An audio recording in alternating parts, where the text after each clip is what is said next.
오늘 우리에게 주신 이 본문의 말씀은 역시 우리에게 너무나 잘 알려진 유명한 말씀이지요. 그래서 본문의 말씀을 가지고 신앙의 역설이다 하는 제목을 갖고 오늘 우리들을 위해서 준비하시고 예배해 두신 하나님의 은혜를 함께 나누고 또 이렇게 함께 그 축복을 받아가고자 합니다. 인간에게는 5가지의 주요 감각기관이 있습니다. 인간에게 있는 이 5가지의 주요 감각은 여러분들이 한번 이렇게 잘 알고 계실 거라 생각 들어지는데, 첫 번째 눈이라고 말할 수 있습니다. 그래서 이 눈을 그래서 우리는 시각이다, 시각 감각기관이다 이렇게 말을 하고 있죠. 눈으로 보는 것, 그 다음에 우리가 귀로 듣는 것, 그래서 귀로 듣는 것은 청각이라고 이야기를 하잖아요. 그 다음에 코로 냄새를 맡는 것, 이것을 후각이라고 이야기를 합니다. 그 다음에 우리는 입으로 맛을 음미하고 맛을 느끼는 것, 이것을 갖다 미각이라고 이야기를 하지요. 그 마지막으로는 이제 우리가 이렇게 손이나 우리의 몸의 피부가 접촉을 해서 어떤 대상들을 인지하는 그런 기관을 갖다가 우리는 촉각이라고 이야기합니다. 대부분 우리가 손이 그 대표적인 촉각이고 그렇다 볼 수 있는 거죠. 그래서 우리 몸은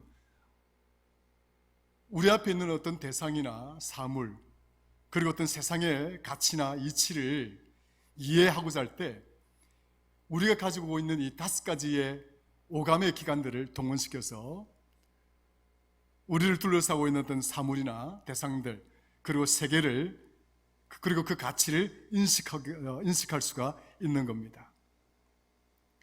그런데 이 5가지 이 기능들 중에서 가장 우리 속에 확신을 가져다 주고 우리 앞에 있는, 또 우리를 둘러싸고 있는 어떤 사실이나 대상을 인식하도록 만드는 가장 강력한 감각기관은 보는 것과 만지는 것이다 라고 말할 수 있습니다. 그래서 보는 것과 만지는 것을 통해서 우리 사람들은 보다 더 이 사물은 어떤 것인지, 또 내 앞에 있는 이 대상은 어떤 대상인지, 나를 둘러싸고 있는 이 세상은 어떤 세상인지, 그것을 실제로 인식하고 또 그것을 우리가 확신하고 받아들이는 그런 기능을 하게 되는 것이죠. 백문이 불여일견이라고 하는 말이 있습니다. 100번 들어도 한 번 보는 것보다도 못하다. 이 말은 중국의 그 한나라에 한선제라고 하는 황제가 있었어요. 한나라의 10번째 황제였는데, 이 황제가 그 주변에 있는 그 원주민들이죠. 그러니까 한나라는 한족 중심으로 세워진 나라고, 그러다 보니까 중국에는 여러 민족들이 있어요. 그 주변에 있는 그런 어떤 원주민들이나 흉노족, 그러니까 몽골족이죠. 그러니까 이 원주민들과 이 몽골에 사는 이 몽골족들이 한나라를 침범해 들어옵니다. 이제 전쟁이 일어난 거죠. 그래서 중국의 한나라의 이 선제 황제가 큰일 났습니다.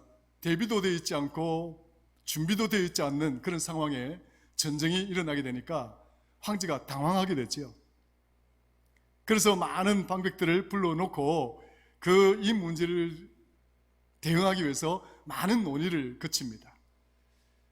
그러니까 탁상공론이 일어나는 거죠. 이렇게 해야 된다, 저렇게 해야 된다, 온갖 이야기들이 오고 가고 있는데, 이 황제가 듣기에는 정확한 답이 없는 거예요. 너무 막연하고 이걸 어떻게 해야 될지 알 수가 없는 거예요.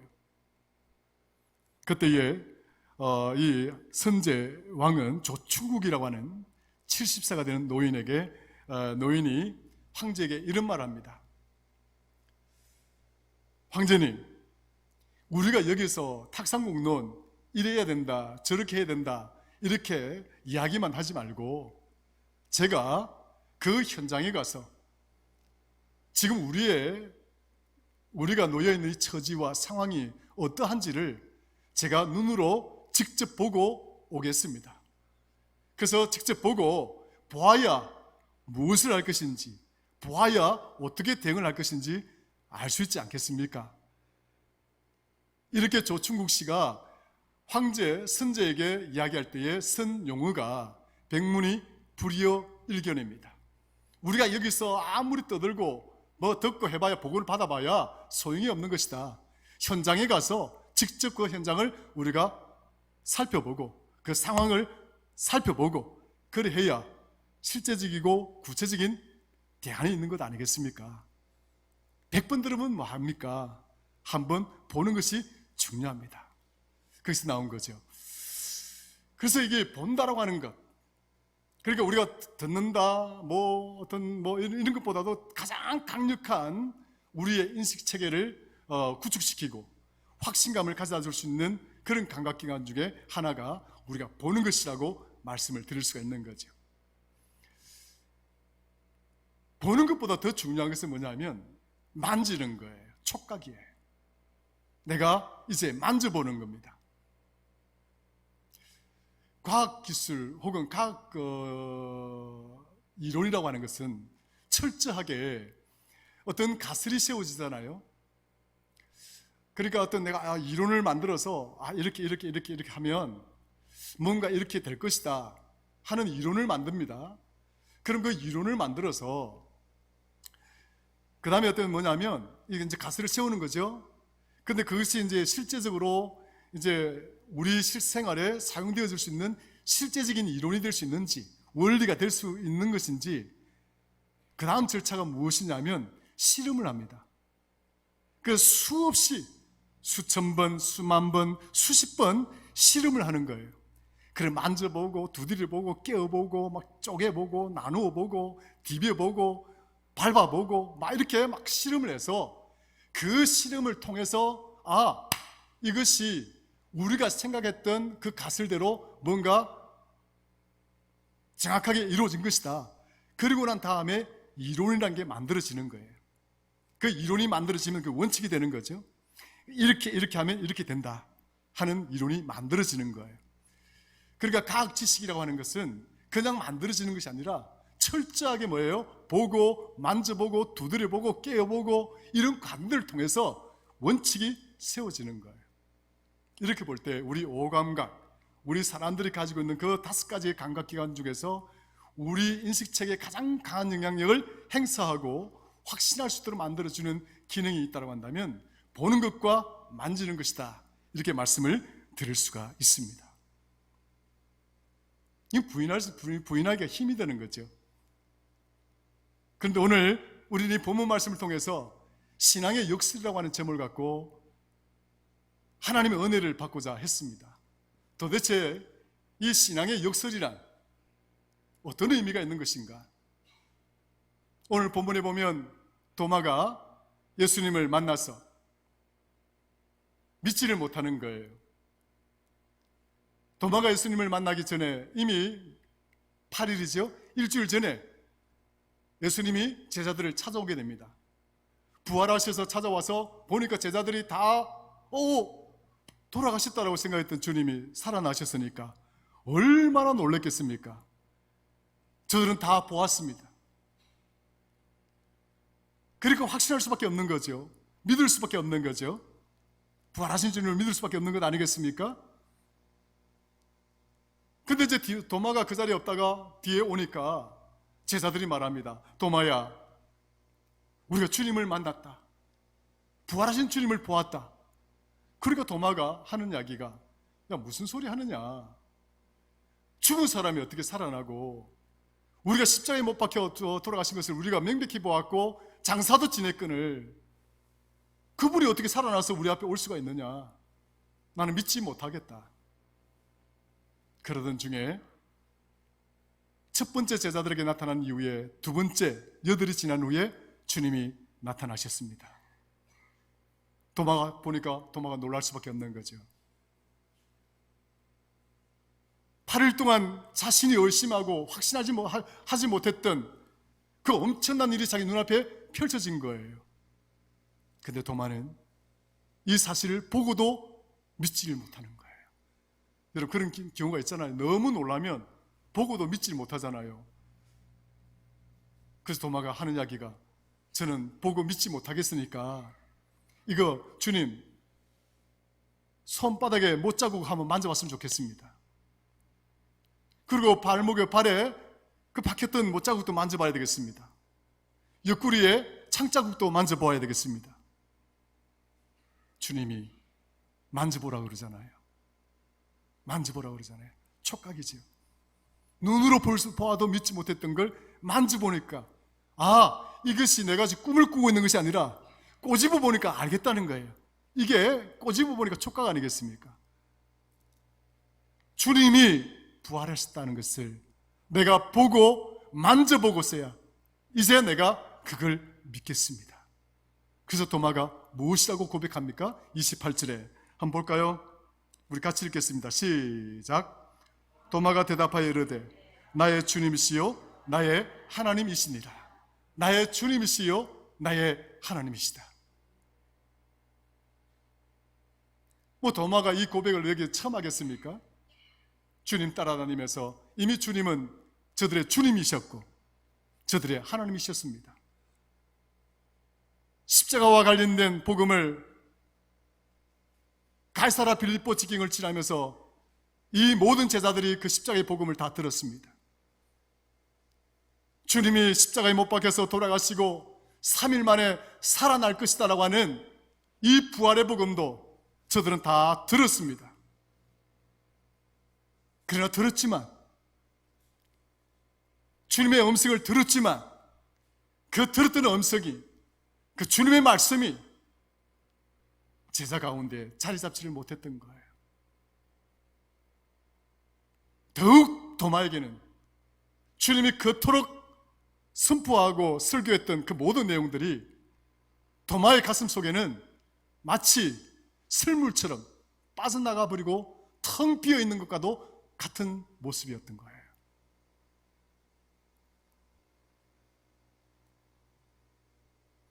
그런데 도마가 주님의 부활의 주님을 보고도 믿지 못하겠고 만져보고서야 비로소 고백하기를 나의 주님이시요 나의 하나님이십니다. 어쩌면 우리 모두가 그런 존재인지 몰라요.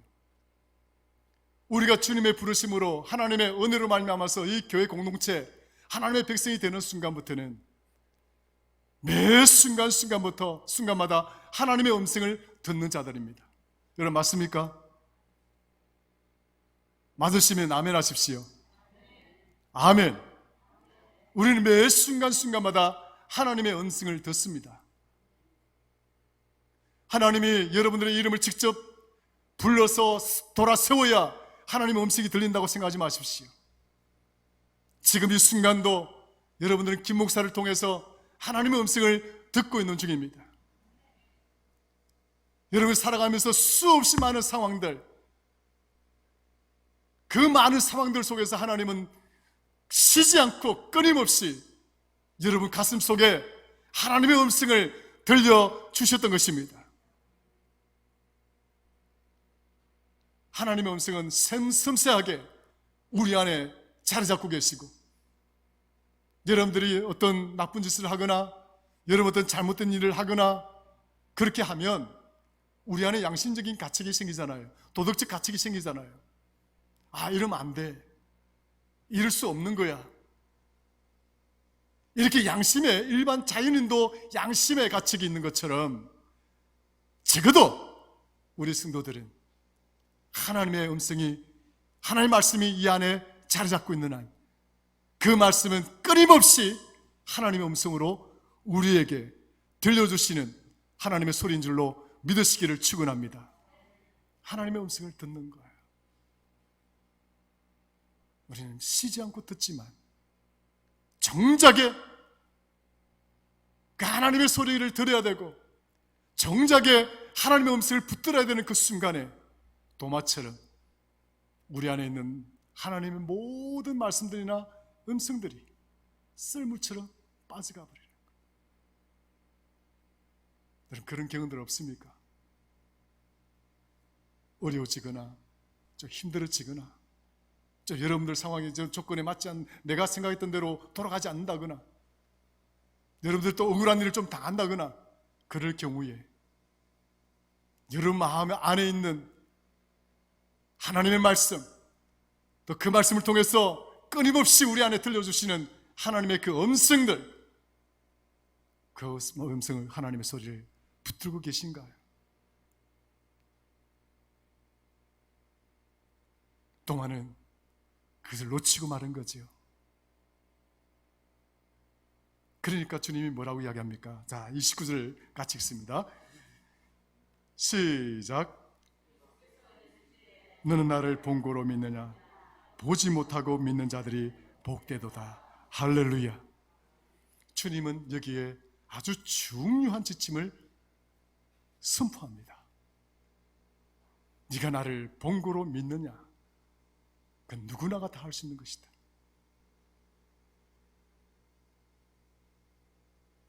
지금 나를 만나고 있는 제자들, 12제자들 외에도 이 문 밖에 있는, 이 방 밖에 있는 그런 일반 세상 사람들도 보면은 믿는 것이다.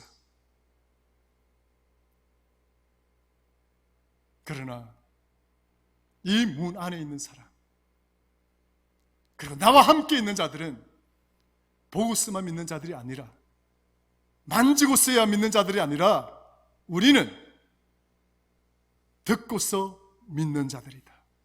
따라합시다. 우리는 듣고서 믿는 자들이다. 할렐루야. 우리는 듣고서 믿는 자들이에요. 듣는다라고 하는 것, 누구로부터 듣는 거예요? 하나님으로부터 듣는 거예요. 듣는다라고 하는 것, 하나님의 말씀을 통해서 우리가 듣는 거예요. 쉼없이, 쉬지도 아니하시고 끊임없이 우리 안에서 말씀으로 들려주시는 하나님의 음성을 오늘 저와 여러분 모두가 계속 들어왔고, 장작에 필요할 때에 그 들은 바를 붙들 수 있는, 그 들은 바를 꽉 잡을 수 있는 저와 여러분들 되기를 주의 이름으로 축원합니다. 이게 신앙의 역설입니다. 세상은 보고 만져야 확증하지만 우리 성도들은, 우리 기독교 신앙은 들음으로써 확증하는 겁니다. 세상 사람들은 아무리 하나님의 말씀을 선포해도 저들은 믿지 않아야 합니다. 확신할 수가 없습니다. 받아들일 수가 없습니다. 그러나 적어도 우리 성도들은 하나님 말씀을 듣는 자들이고, 우리는 그 들음으로써 확증하는 자들이에요. 믿음이란 하나님의 음성을 듣고 내 안에 하나님을 확증하는 거예요. 만져서 하는 게 아닙니다. 보아서 하는 게 아니에요. 아브라함이, 하나님께서 아브라함을 부르실 때에 아브라함이 보고서 확증했습니까? 만져서 확증했습니까? 그는 하나님의 음성을 듣고 확증한 거예요. 하나님의 음성을 듣고 자신의 가장 소중하게 여겼다라고 얘기할 만한 그것마저도 버리고 하나님 앞에 나아갈 수가 있었던 거예요. 하나님이 가라고 그러니까 그는 갈 수가 있었던 거예요. 성도들은 듣고 확증하는 거예요. 오늘 말씀이 선포되어지거든 저와 여러분 모두가 여러분 심령 가운데 이것이 하나님의 음성이고 반드시 우리 삶 가운데 이루어진다는 사실을 믿으시기를, 확증하기를 주의 이름으로 축원합니다. 성도들은 이렇게 들음으로써 확증하는 거예요. 이게 역설입니다. 하나님이 우리에게 약속을 하시고 하나님이 우리에게 소망을 주셨다라고 하는 이 의미는 바로 우리가 보고 만져서 확증하는 그 단계를 뛰어넘는 것을 말하는 거예요. 이 단계를 뛰어넘을 때 그것을 소망이라고 이야기하고, 이 단계를 뛰어넘어서 우리가 넘을 때 그것을 우리가 하나님의 약속이라고 이야기하는 거예요. 오늘 저와 여러분 모두를 향해서 하나님은 지금 약속을 주고 계신 줄로 믿으시기를 축원합니다. 약속을 맺기를 원하시기를 믿으시기를 축원합니다. 하나님의 생각은 명확하됐습니다. 하나님은 저와 여러분들이 행복하게 살기를 원하시고, 하나님은 저와 여러분들이 반드시 하나님의 백성으로 승리자가 되기를 원하십니다. 그렇게 하실 것입니다. 믿으시면 아멘 하시죠. 우리는 행복자가 될 것이고 우리는 반드시 승리자가 될 것입니다. 이것은 하나님의 약속인 거예요.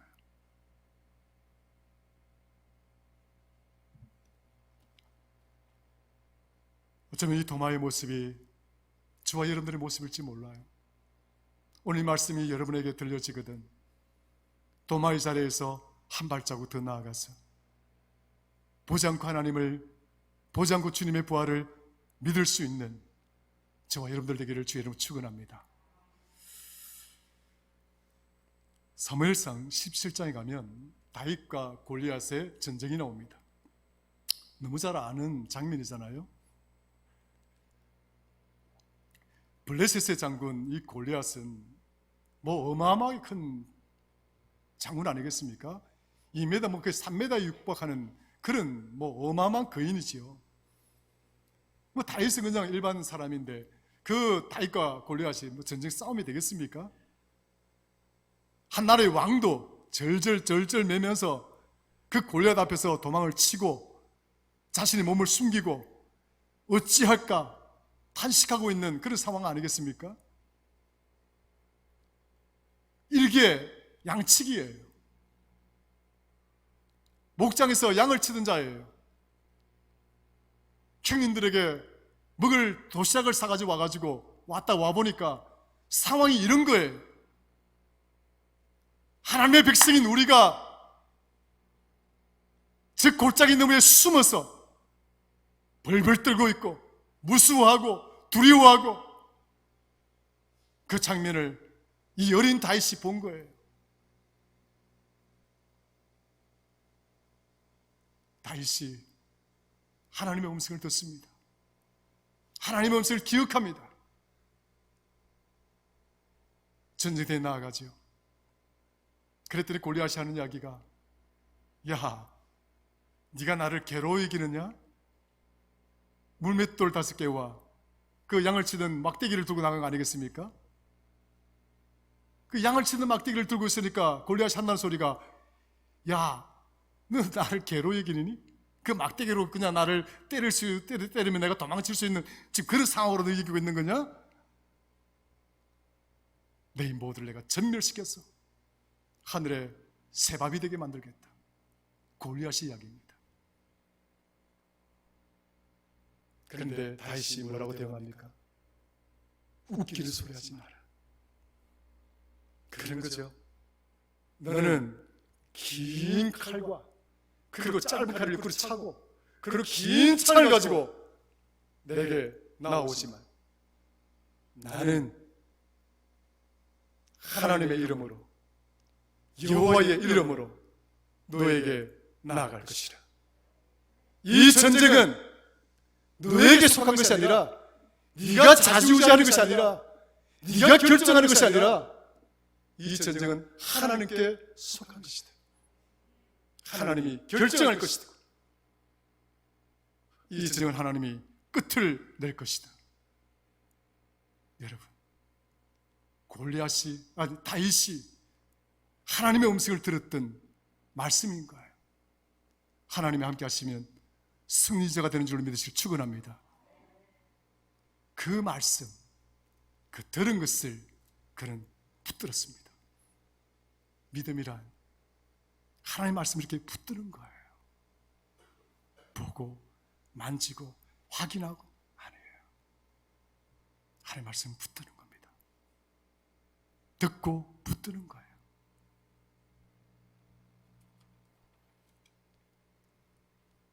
열왕기상 18장에 가면 엘리야의 가멜산 영적 전쟁이 나옵니다. 3년 6개월 동안 비가 오지 않았습니다. 북이스라엘의 아합 왕이 죽을 지경입니다. 비가 안 오니 어떻게 살 수가 있나요? 3년 6개월입니다. 지금 우리 조금만 비가 안 와도 지금 난리잖아요. 3년 6개월 동안 더더군다나 그 척박한 뭡니까? 산악지대 아니겠어요? 어떻게 살아요? 어떻게 살아요? 하나님이 엘리야를 보냅니다. 내가 비를 내릴 것이라. 따라합시다. 내가 비를 내릴 것이라. 할렐루야. 비가 내립니까? 내리고 있습니까? 아니면 내릴 겁니까? 내릴 거예요. 하나님의 음성을 듣습니다. 엘리야가 18장 1절에 아합을 찾아갑니다. 찾아가서 엘리야가 말합니다. 여호와께서 임하여 이르시되, 하나님께서 내게 임하여 하나님께서 내게 말씀하시되, 너는 가서 아합에게 보이라. 내가 비를 지면에 내리리라. 그 이야기를 전달하라는 거예요. 하나님이 엘리야에게 임하여 말씀하시되 엘리야는 들었습니다. 비를 내릴 것이다. 본 것이 아니라, 비를 만져본 것이 아니라 그런 들었던 거예요.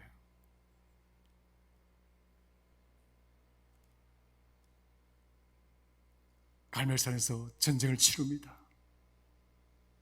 바알 선지자 450명, 아시라 선지자 400명, 850명과 싸우고 있습니다. 기도를 하고 있습니다. 처절하게 부르짖고 있습니다. 그러고 난 다음에 엘리야가 무엇이라고 이야기합니까? 18장 1절에 보면 아합에게 이르되, 올라가서 먹고 마시소서, 큰 비 소리가 나나이다. 아합에게 뭐라고 이야기하는지 아세요? 그리고 그 전쟁이 그렇게 하고 난 다음에 아합이 이야기하기를, 왕이여 이제 올라가소서. 당신성으로 내려가서 이제 내려가 봐라는 거예요. 뭐 왜요? 비가 내릴 것이다. 마음껏 먹고 마시라. 비도 오지도 않는데 엘리야는 말합니다. 비가 올 것입니다. 그러고 난 다음에 엘리야는 자기의 사환을 부릅니다. 저 멀리 비가 오는지 확인해 보아라. 사환이 막 가봅니다. 아무리 찾아봐도 구름 한 점 없습니다. 이거 어찌 된 거예요? 사환이 쫓아옵니다. 선생님, 구름 한 점 없습니다. 아니야. 다시 한번 가봐라. 또 갑니다. 구름 한 점 없습니다. 또 가보거라. 구름 한 점 없습니다. 여러분, 엘리야만큼 기적을 많이 일으킨 선지자가 어디 있습니까? 그 말 한마디에 이렇게 연기되어지고 미루어지고 이렇게 된 기적들이 한 번도 없었어요. 그는 선포하면 이루어졌습니다. 그가 만지면 죽은 자가 살아났습니다. 그런데 한 번도 아니고 두 번도 아니고 세 번도 구름 한 점 없는 거예요. 얼마나 당황스럽겠습니까? 얼마나 당혹스럽겠냐고요. 아, 이게 아닌데? 이게 돼야 되는데? 구름 한 점 와야 되는데? 그렇지 않겠냐고요. 나는 이미 아합 왕에게 비가 올 것이라고 내려가라고 그랬고, 지금 이 바알 선지자, 아세라스 선지자들 850명한테 큰 수를 치놓고 하늘에서 불을 내릴 것이고 비를 줄 것이고 온 세상에다가 선포를 해놓았는데 안 내는 거예요. 성도 여러분, 성도의 이 믿음의 삶이란 이렇게 당혹스러울 때 있는 거예요. 그러나 엘리야는 그 하나님의 들은 음성을 끝까지 지킨 거예요. 붙들은 거예요. 또 가라. Go back. 루카, 돌아가서 하늘을 쳐다보라. 다시 돌아가서 하늘을 쳐다보았으나 구름 없었다. 그런데요, 7번째 사환이 돌아옵니다. 선생님, 구름이 떴습니다. 할렐루야. 우리 하나님 박수 한번 치십시다. 하나님은 이러시는 분이에요. 우리의 들은 바를 우리가 붙들어야 되는 거예요. 그게 약속입니다. 하나님의 생각은 명확합니다. 믿으십니까? 하나님의 생각은 분명합니다. 나를 향한 하나님의 생각, 우리들을 향한 하나님의 생각은 명확하고도 분명합니다. 저와 여러분들을 이 가뭄의 현장 속에 놓아두는 것이 하나님의 생각이 아니고 하나님의 판단이 아니고 하나님의 결정이 아닌 거예요. 가뭄은 지나갑니다. 여러분, 어떤 상황, 어떤 어려움에 직면하여 있을지 모르지만 견디고 이 말씀 붙들고 있으면 그 고난과 그 역경과 그 시련은 지나갈 것입니다. 여러분 삶의 지경에 비가 내릴 것인 줄로 믿으시길 축원합니다. 이것이 하나님이 저와 여러분들과 맺으시는 약속이요, 그것이 바로 소망인 겁니다. 네가 본 거로 믿느냐? 보지 않고 믿는 것이 더 복이 되는 것이다. 믿음은 이런 거예요. 세상은 보고 만지고 그래야 확증하지만 우리는 한 발 더 나아가서 보지 않고도 만져보지 않고도 우리는 믿습니다. 마지막으로 한번 찾아보고 마칠게요. 누가복음 21장 가볼게요. 누가복음 21장 20절에서 28절 제가 한번 읽어보겠습니다. 너희가 예루살렘이 군대들에게 에워싸이는 것을 보거든 그 멸망이 가까운 줄을 알라. 그때에 유대에 있는 자들은 산으로 도망갈 것이며 성내에 있는 자들은 나갈 것이며 촌인 자들은 그리로 들어가지 말지어다. 이 날들은 기록된 모든 것을 이루는 징벌의 날이니라. 그 날에는 아이벤 자들과 젖먹이는 자들에게 화가 있으리니 이는 땅에 큰 환난과 이 백성에게 진노가 있겠음이로다. 그들이 칼날에 죽임을 당하며 모든 이방에 사로잡혀 가겠고 예루살렘은 이방인의 때가 차기까지 이방인들에게 밟히리라. 1월 성산에는 징조가 있겠고 땅에서는 민족들이 바다와 파도의 승난 소리를 인하여 혼란한 중에 공고하리라. 사람들이 세상에 임할 일을 생각하고 무수워함으로 기절하리니 이는 하늘의 권능들이 흔들리겠습니다. 그때에 사람들이 인자가 구름을 타고 능력과 큰 영광으로 오는 것을 보리라. 28절 함께 읽습니다. 시작. 이런 일이 되기를 시작하거든 일어나 머리를 들라. 너의 속량이 가까웠느니라 하시더라. 아멘. 이런 고난과 역경과 이런 심판의 때가 가까이 오거든 가장 중요한 것은 루카, 머리를 하늘을 쳐다보라는 거예요. 루카. Lift up your heads. 여러분들의 머리를 들으라. 성도 여러분, 우리는 하나님의 음성을 듣는 자인 줄로 믿으시기를 축원합니다. 땅을 바라보지 말고 세상만 바라보지 말고 고개를 들어서 하늘을 바라보며 하나님의 음성을 들으시고 그 음성을 간절하게 붙들고 살아가는 그런 복된 존재가 된다고 한다면 신앙이 갖고 있는 이 위대한 역설의 능력과 기적이 저와 여러분 우리 교회에 충만하게 역사하실 줄로 믿습니다.